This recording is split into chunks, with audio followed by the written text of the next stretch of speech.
ایک مرتبہ سفر کے دوران ام المومنین سیدہ صفیہ رضی اللہ عنہا کا اونٹ بیمار پڑ گیا تو آپ صلی اللہ علیہ وسلم نے سیدہ عائشہ صدیقہ رضی اللہ عنہا سے فرمایا کہ تمہارے پاس 2 اونٹ ہیں، ایک اونٹ سیدہ صفیہ رضی اللہ عنہا کو دے دو۔ تو سیدہ عائشہ صدیقہ رضی اللہ عنہا نے پلٹ کر عرض کیا کہ بھلا میں یہودی کی بچی کو اونٹ دیتی ہوں؟ اللہ کے رسول صلی اللہ علیہ وسلم نے اس بات کو بہت محسوس فرمایا اور آپ صلی اللہ علیہ وسلم سیدہ عائشہ صدیقہ رضی اللہ عنہا سے ناراض ہو گئے اور ان کی اصلاح کے لیے ان سے کلام کرنا چھوڑ دیا۔ یہ بات سیدہ عائشہ صدیقہ رضی اللہ عنہا کو بہت گراں گزری۔ انہوں نے سب سے پہلے تو ام المومنین سیدہ صفیہ رضی اللہ عنہا سے معافی مانگ کر انہیں راضی کیا، پھر انہیں کہا کہ اگر وہ نبی کریم صلی اللہ علیہ وسلم کے ساتھ ان کی صلح کرا دے تو وہ اپنی اگلی باری سیدہ صفیہ رضی اللہ عنہا کو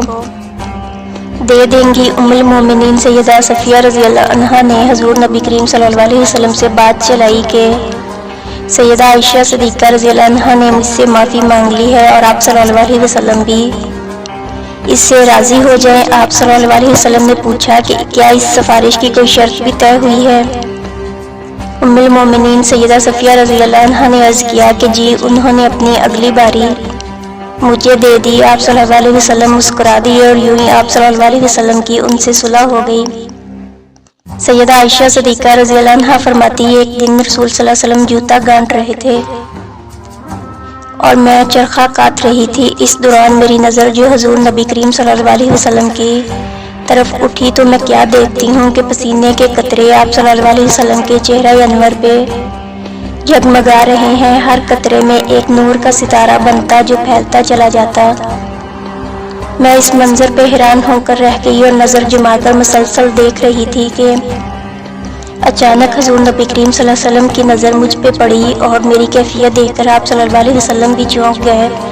پوچھا، عائشہ رضی اللہ عنہا یوں ہی کیا گھورے چلی جا رہی ہوں؟ میں نے عرض کیا، میرے ماں باپ آپ صلی اللہ علیہ وسلم پر قربان۔ آپ صلی اللہ علیہ وسلم کا چہرہ تاروں کا مسکن بنا ہوا ہے، ایک نور آ رہا ہے، ایک جا رہا ہے، لگتا ہے بجلیاں کون رہی ہیں۔ باخدا اگر ابو کبیر آج آپ صلی اللہ علیہ وسلم کو دیکھ لیتے تو اسے معلوم ہو جاتا اس کی اشعار کا صحیح مصداق تو آپ صلی اللہ علیہ وسلم ہی ہیں۔ تو آپ صلی اللہ علیہ وسلم نے فرمایا، ابو کبیر کے وہ اشعار کون سے ہیں؟ سیدہ عائشہ صدیقہ رضی اللہ عنہا نے وہ اشعار پڑھ دیے جن کا ترجمہ ہے کہ میں نے اس کے رخ تاباں پہ نظر ڈالی تو اس کی شان درخشندی ایسی تھی کہ گویا بجلی کا کوئی ٹکڑا ہے کہ جس میں بجلیاں کونٹ رہی ہیں۔ یہ سننا تھا کہ آپ صلی اللہ علیہ وسلم نے سارا سامان ایک طرف رکھ دیا اور سیدہ عائشہ صدیقہ رضی اللہ عنہا کی پیشانی کو چوم کر فرمایا، عائش،